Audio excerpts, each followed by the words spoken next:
Welcome in, ladies and gentlemen, boys and girls. It's RFK Refugees with your only host for the day, John. I asked, Ted's on vacation, so everyone say congrats to Ted for not being here. I am following him out the door in a couple weeks, but I asked for some questions to do a solo show. This will be a short one. I don't know that this will be entirely great to listen to.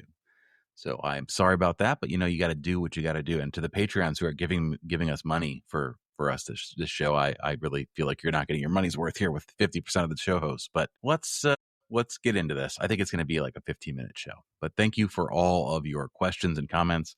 I would say that they did not bring joy to me, but they're certainly where everyone's head's at. So I'm okay with that. I'm fine with the real deal. And if you're watching on the live stream, I can get into your answers and I can answer your questions there too. Or try. Before we get started, I have to talk about Alaska because on our Discord, 3 people found out that they are all from the same very small town in Alaska. And I don't know what the odds of that happening were. I feel like they were low. I feel like they were very low, but they all found themselves in the RFK Refugees Discord. So are we the preeminent Alaskan RFK or Alaskan DC United podcast? I think probably. I think it seems like that's probably likely. So this was for them. They were very excited about it earlier. So do we want to talk about the show? Do we want to talk about the game? I guess we could. I will quickly run through my general thoughts. This team is cooked. They're very tired. They are playing with a youth team manager with no staff, and they're waiting for what the next thing is supposed to be. So you can kind of tell that that's the situation. The first half, they came out super flat. Second half, we saw about 15-20 minutes of sort of interesting attacking soccer. But Austin's goal, the first goal, was on Peralta, just sort of standing there. Did I say Peralta? That's a brain dive from the previous years. Midfield was standing around. There were cones, and then a ball got played on. Bartlett got beat on speed on a through ball, and that's what happened. Second goal, Randall Leal was also a cone, but he couldn't jump, so he got monster truck. He got monster dunked right on top of his head. Peglo scored a goal that to me seemed strange because it seemed like all of Austin forgot that they were playing soccer, and also that Peglo was invisible. He was just in the box in about 15 feet of space and had patience and scored a goal. And that was great. It gave us a little bit of feeling of maybe this game is not completely over yet. And then Austin scored a goal again, which was just a situation where it was a counterattacking goal. Austin would basically wait to draw out a DC United defender who would overcommit. They would lay the ball off or square the ball, and they just walk the ball into the net, essentially. Benteke was offside on the Pirani goal, which seemed clear to me. VAR confirmed. The last goal for Austin was just dead leg defending. I think Bartlett sort of, you could see in his expressions like he was just sort of going through the motions and trying to chase down the ball. Hopkins tried to score an outside of the boot goal, which I love, the Quaresma. I think that's great. And then, of course, Benteke earns his penalty and scores. So that's fun. Final score 4-2. That was an offensive explosion by Austin, who was missing their top scorer, who has not scored this many goals, I believe, all season. We had sell the team chants. We had a guy with a sell the team or Levying out t-shirt in the stands right behind the bench. Things are not great, and I think you can tell by the questions I'm about to read. They're not going great. Nicholas says, thanks for going live with another therapy session. It's for all of us. It's talk therapy, except for I'm the only one talking. So I don't know how I'm going to feel at the end of it. So let's just get into it, I guess. I mean, let's just do it. Brent A. Moore says, will DC United get the wooden spoon this year? It is looking more and more likely. Montreal won this week. I believe we're 4 points from bottom. LA Galaxy still sit at the root of the table, but I feel like it's very easy to imagine them with the talent they have on their roster getting a couple more wins, and it's very easy to imagine us not. Obviously, the new coach is coming. Obviously, or maybe not so obviously, we were told that there will be new signings. Timothy is also waiting for the summer signings. But we'll see. I mean, I think it's I think I would anticipate it's more likely to me now that we will get the wooden spoon than any other positive outcome. That's just sort of where things are headed. It's going to be hard to turn this team around. I mentioned already sort of the fact that this team is on some sort of weird purgatory situation where they're waiting for a coach. They know it's coming. We have no player rumors of any substance to hang our hat on. It's just dire. The only thing that you could say is Mateus Click was hanging out on the field after he was recently cut by Atlanta United, and I guess we're still paying him. So maybe that's the move. I don't know. Will that make any difference at all? It will not make any difference at all. But I mean, if you're paying the guy, I don't know. And also, if you're not going to sign another DP, I don't know. Nicholas asked where we can buy a Levying Out shirt. I will pay a premium. I am sure that some enterprising gentleman will be selling these probably pretty soon. That would be an RFK Refugees merch move, wouldn't it be? That would probably be pretty smart. Not that smart of us. All right. Next question. Hoya's DCU says, which player seems most checked out? Which player still seems committed? It's always tough. So this is all going to be about body language, right? I would say Herrera looks a little checked out after the red card. I am sure that I am giving him a little bit of unfair, once a player does something, they have the recency bias where you think, well, this guy just doesn't care anymore. Look at that Carroll's red card. But maybe that's not the case. But I imagine he's had a long summer. Obviously, he had Gold Cup games. He was carrying his team on his back, and then he has to come back here and try to do the same. But I'm still going to go with that. I'm going to go with Herrera as being the player who is checked out, who is still in it. By the way, Peltolo was the player that I was talking about before. That was a cone. Who is still in it? Brendan Cervania is going to be my guess that he is still into it. I'm looking and trying to think if it could be anybody else, but I think it's probably it. Lucas Bartlett is certainly trying. He just had a pretty poor year from my perspective, and there's nobody else. Barraza, maybe. I don't really see him screaming at people. I don't know how you judge if a goalkeeper is still, as I said, in the ball game, but I'm going to say Herrera, and that's Kojima. Also, kind of looks like when he's playing, he's in it. But it's tough. It's not a lot to be happy about or a lot to be enthused about if you're a player on DC United right now. I really do think it's crazy that there is a youth team manager with no experience being the interim head coach for however long. They said they hope to have Rennie Whaler on the bench for the next game. We'll see. Who knows? Brennan Cartwright, man of 1,000 good questions, says this team could potentially, and this is something we've talked about on the show before, this team could potentially have 3 new DPs between now and opening day 2026. If they all hit, it could actually improve the other players on the roster too. Do you decline Benteke's option since he's getting hurt more often? And if so, do you trust the front office to land an effective replacement? This was my question from the start. Once you start thinking that you have inadequate player evaluation, which is, I think, when you look at the players coming in, you could say there have been quite a few misses. We've detailed those numerous times now in the month and a half or so since Hope kind of died. You could say there were lots of circumstances there. You could blame ownership and their lack of investment. All valid, but we'll see. It's a bit of a question there. But do you decline Benteke's option, or do you roll the dice that the front office is going to be able to spend the type of money to get you a return of Benteke's quality when he's on the field? I think my question or my answer to that would be, do you think Benteke's health problems are going to repeat next year? He is getting older, certainly. A big, strong guy. What did they say? Fat doesn't get pulled, but muscles do. He's a big, strong guy. He's been having some lower body problems. No huge, serious injuries, but a whole bunch of sort of muscle, soft tissue injuries. I could certainly see the argument for saying, if we're going to hit the reset button, let's hit the reset button all the way. Let's have all the assets available here. The problem is, if you think that the front office is cheap, all right, so now all of our goals, our entire offense is now gone. Because when he's on the field, he still scores. He scored last night or this last weekend. All the offense is out the door. And you're saying, all right, go spend the money for the transfer fees to get the players that will come in and constitute an offense for us immediately, because that's what we need. I don't know. I think you probably keep him and you roll the dice with his health, because you know that he is a known quantity and will produce for you when he's on the field. And there's not really any other player on the team that you can say that dependably. Pirani is a known tail half of the season where he wakes up and starts scoring goals.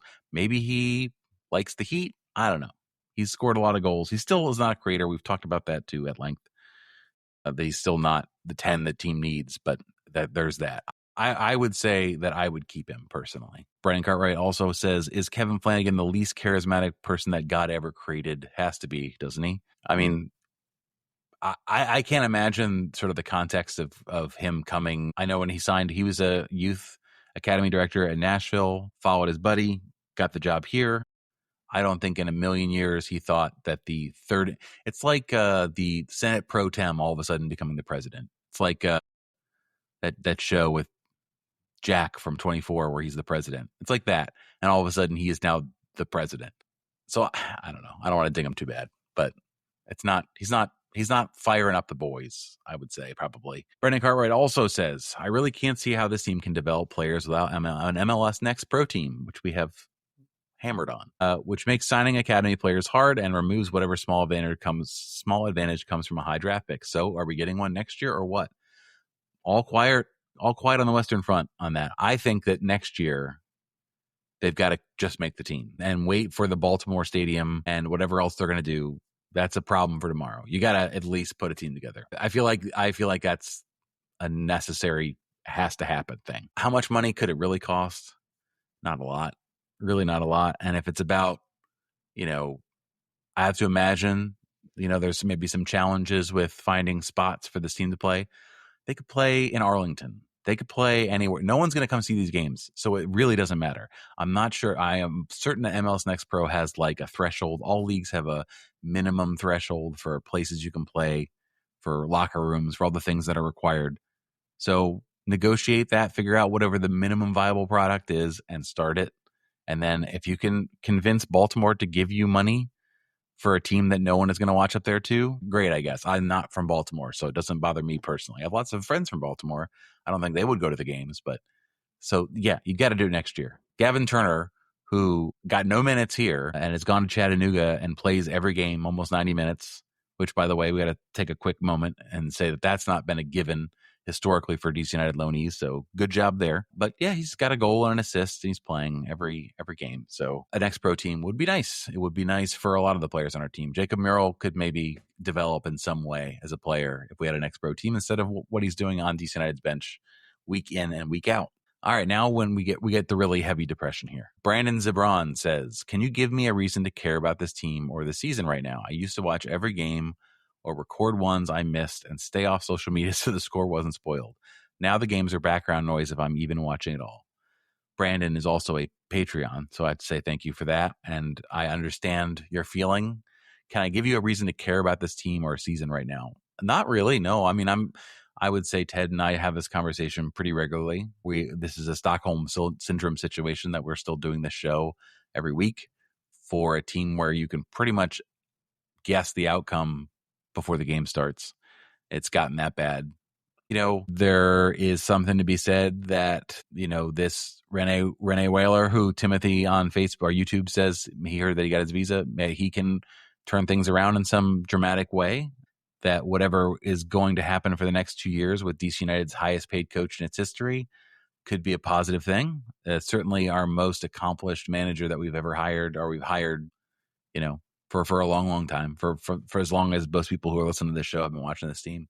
So that's something to be excited about once it starts. I assume they will sign someone in the window. I don't know if it's going to be anyone that really excites you, but there's that. I don't know, man. I don't know. Sometimes we talk about our listeners of the show, how we're all sickos for still doing this, for watching these games, particularly when it's like a West Coast game and we're up at 1:00 in the morning watching this team. I think there's a camaraderie in watching something that is garbage. Like, we are experiencing this thing together, and it's not the player's fault, whatever. But like, we are all. It's sort of like gallows humor. I feel like the game chats when there are people in there are pretty fun. That's another plug to join our Discord, because it's pretty fun in there. We're all sort of going through the same thing. There are, however, a lot of season ticket holders who are done. They're out. I have seen more, and I'm inclined to believe what I'm seeing on the internet and not just, just people talking, because that's always been like a historical thing. Everyone does that. When the team's bad, I'm getting rid of my tickets, and then they renew when something happens. But I have seen more and more and more people say that. Like, early 96ers are just like, I'm out. I'm done. There's no point in this anymore.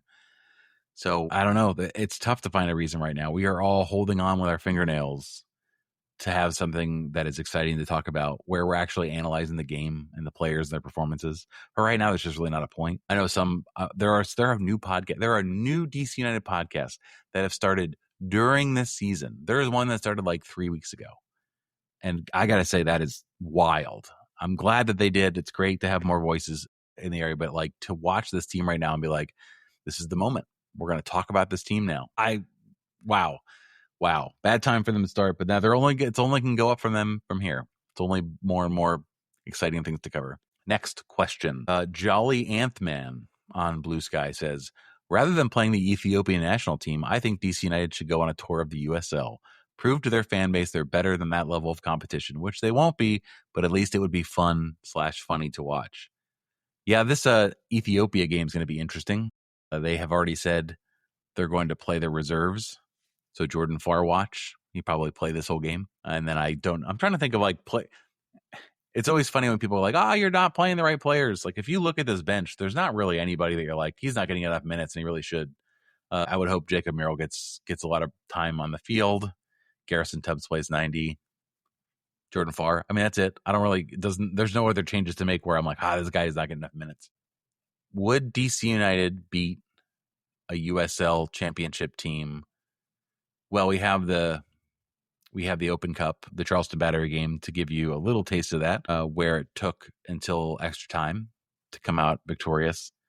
And Charleston Battery is, I think, in the top third of the table in the Eastern Conference at that time. Well, yeah, I guess it depends on who you draw. I feel like we probably could beat up on League One, maybe.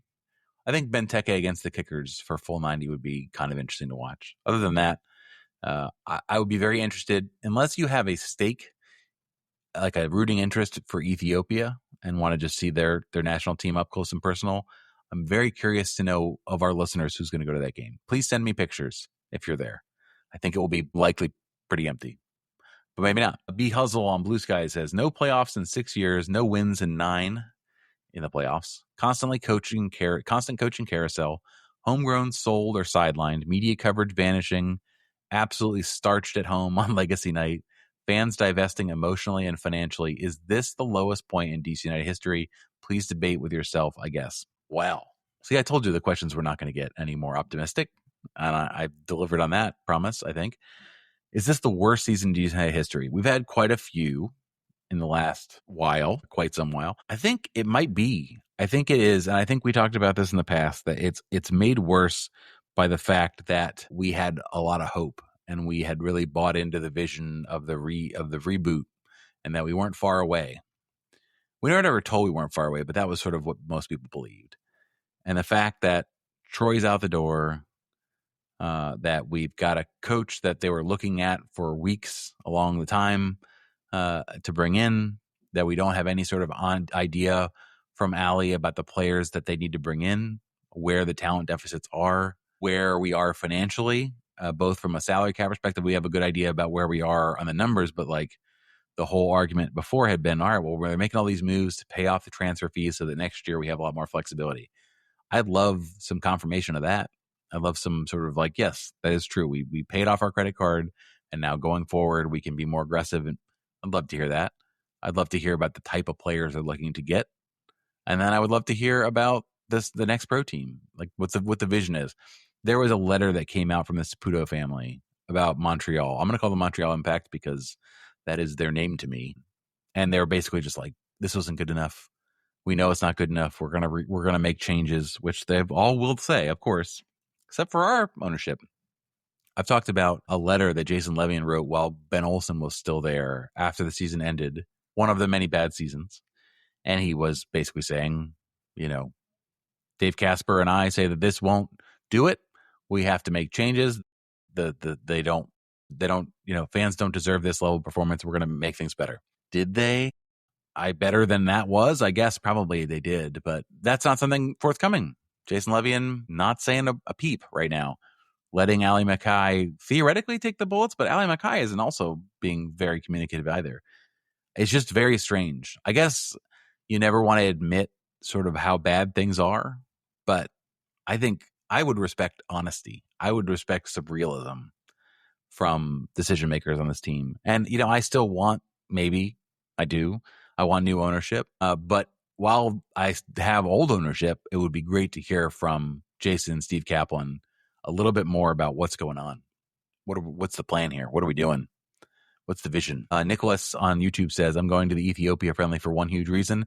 It's an early kick, so my 5-year-old son can make it before his bedtime. It will be his first DC United match ever. Am I raising a sicko? You're raising America's future right there. I'm very glad that he's going to get that. Keep again, I almost said keep the ticket stub. That's not even something you have anymore. Keep the pass in your Apple wallet as a memento of that happening. That's a funny story, at least. What was the first soccer game I went to, Dad? Well, it was the Ethiopia game.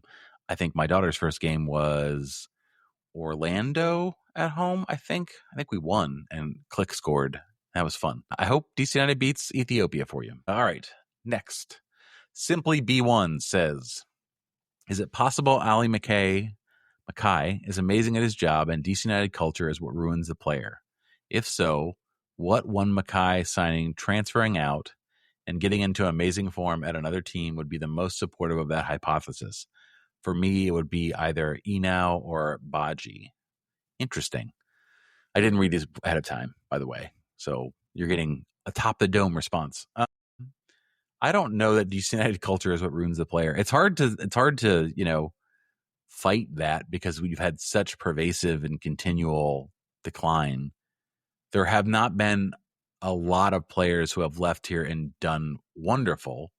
There have been players that have been thought to have been done, and then they're very much not done. Brendan Heinzike getting the assist against us last weekend was pretty good, considering he was let go because his hip broke and they thought he was just never going to recover, and he's been playing ever since. What would be the most indicative of a player who leaves here? And I would say Matty Peltola going somewhere else and killing it, because he came over here, a young under 22 player on pretty decent high wages, with the idea, same as June, I guess June would be another one, that he was going to come here for a year or two, crush the league, and be sold to Europe for a profit. So I would say that, his game has not really improved much at all in his time here.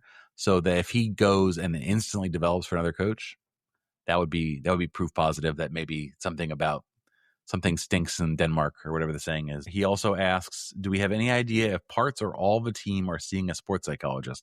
I hope so. I know that the Spirit players do that, and up until Michelle Kang bought the team, they were doing so on their own dime. Now Michelle Kang has a retinue of 1,000 people they can speak to at any given time, I'm sure. Have we gotten any sense of what the locker room vibe is between the team? Nothing official, and I'm not covering the team in person at the moment. Just not something in my life at the moment that is possible.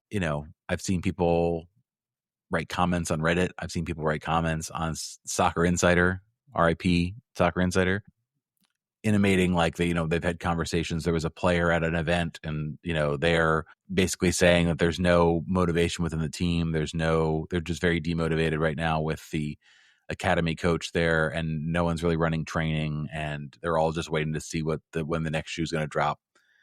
And there's people that are saying that someone said that they were at the game and someone whispered, a DC United employee whispered, "Sell the team" in his ear during the chant. Okay, maybe that happened. Certainly, I feel like there aren't enough of us to like make up stuff, do like fanfic. So it probably happened. If they said it, it would be weird to make it up for the small audience that would read it. But I gotta imagine the vibes are as bad in the locker room as they are on Reddit and on Discord and on the comments of this podcast. Slide Tackle 84, is our training staff awful? I feel like we keep having the same players get the same injuries every year, and it takes weeks to bounce back. Then we write off players who we will say will never come back, and see Andy Nahar and Heinzike bite us in the ass every year. There was a time where we had like 9 sports hernias at RFK. They have changed out. I mean, listen, DC United, if you go back far enough, there is a long history of the medical staff misdiagnosing concussions, speeding players back before the protocol was even a thing, and then players having to retire due to post-concussion syndromes and things like that. I worry for Steve Birnbaum still, because he's like the last sort of multi collector of concussions with DC United. These questions are always tough because to have a real frame of reference, obviously you can look at stats, you could look at like minutes lost to injury, and we can see where we stack up. I don't have that in front of me. But the challenge is that if you're not watching every team as close as you're watching your team, yeah, it's going to seem like your team has the biggest injury problems. It's the same thing as like red cards. Like my team always gets red cards. I think Andy Nahar is a thing. If you've listened to this show before today, you know how I feel about Andy Nahar. You know how I feel about the fact that he is now making $280,000 in Nashville as the best right back, probably outplaying Mr. Herrera. It sucks that that happened. I think the relationship was a bit poisoned there. Andy had been asking for a raise for a while and also was getting injured more here.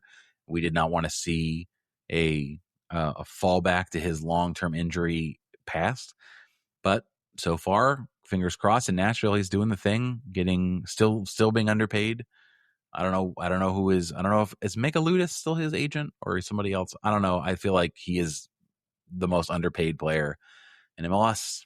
I wish he was underpaid for us, but I don't know that he'd be having the same kind of year for us as he's having for them. A few more questions left. Boss Fly says, has WAPO announced the new DC United beat reporter? Will coverage diminish with Goff's departure? No, I don't think so. Steve Goff says that Thomas Floyd and Ella Brockway will be covering the team. I don't know if that means they're covering every game. I don't know if they're going to alternate. I don't know what that means for road coverage. I think I saw there was a Matt Doyle asked on Blue Sky, do DC United have any people that follow that team anymore? Which, fair. I get it. Totally fair question to ask. I think Jason Anderson, there were 5 people in the press conference post game, and there'll now be 4 after Steve Goff goes away. So listen, you don't get to this point without a severe, I don't know what you call it, like a brain drain, talent drain. This team has no juice. This team has no presence in local sports media. They do not get mentioned at all, ever, by anyone that isn't already a fan. I don't know how you're attracting casuals at this point. They have no outreach. They have no presence on local media, like paid presence even, because I know it a long time ago they talked about how that didn't have a return on investment for them. It's just dire. It's been dire for so long that, yeah, that's going to diminish the coverage of the team, because what are you going to say? What sicko would do a podcast about this team continually through this stretch? Like, what are you going to say? Everyone feels the same way, and that's why we're here, but we're doing it together. You're listening. Someone said at the start, this is talk therapy. We're doing group therapy. Everyone shares how they're feeling. I try to tell you, don't give up. It'll get better one day. And we all sort of just have to believe that, because otherwise we will have made this investment in time and money and love for nothing. And that just, I've never heard of the sunk cost fallacy. So let's just roll right on with that. OVD says, the timing could not have been better. What is there to be excited about for this team's future? They sold most of our youth. They fired the young, engaging coach. The roster constantly turns over with journeymen. What does this team think we should feel connection with? Well, was it the tradition night or tribute night? I think it was tribute night. And the new jersey looks like the old jersey. I think that the team is finally leaning back on the nostalgia train. I think they probably should if you just look at the average age of our podcast listeners, nostalgia is a very wise move. We finally have some of us have a little bit of disposable income to purchase stupid things that remind us of the better days. What is it to be excited about for this team's future? I don't know. I should have something. So maybe I'll say Gavin Turner. Maybe I'll say that. And maybe, there just has to, at a certain point, this team has to change. Like I think that Jason Levian knows that if he continues to hold an asset that has become a laughingstock, it's certainly not going to go up anymore. And he might just want to take the money and run and then see if someone else has a new idea. That's a hope. Maybe that's a positive. That maybe being this inert and boring for so long means that he's no longer interested with this and wants to go do something else at this time. It's totally fine. Or he wins the Powerball and decides to start spending a lot of money. Or maybe he starts mining Bitcoin. I don't know. Just conditions change. Maybe that's it.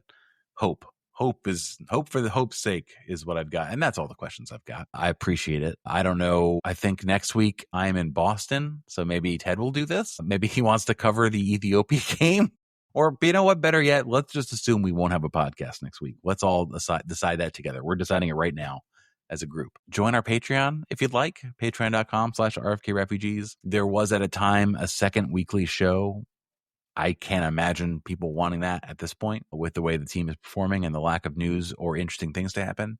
But if you like the show and want it to continue, if you want it, it's just like a little bit of sugar to make the medicine go down each week as we try to do this together and hope for the better times to come.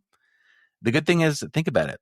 If you are a fan now through the bad times, through the continual bad times and things to get better, I mean, that feels good, right? That's what the Red Sox fans used to say. No one could call you a front runner if that matters to you. There's lots of, you were there first.